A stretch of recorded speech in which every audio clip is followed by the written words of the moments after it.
بسم اللہ الرحمن الرحیم۔ اللہ کے نام سے شروع جو نہایت مہربان ہمیشہ رحم فرمانے والا ہے۔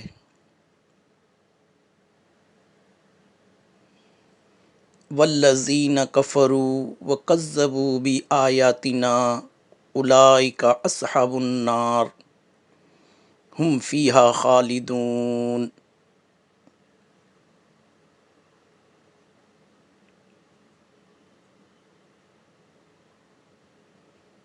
اور جو لوگ کفر کریں گے اور ہماری آیتوں کو جھٹلائیں گے تو وہی دوزخی ہوں گے، وہ اس میں ہمیشہ رہیں گے۔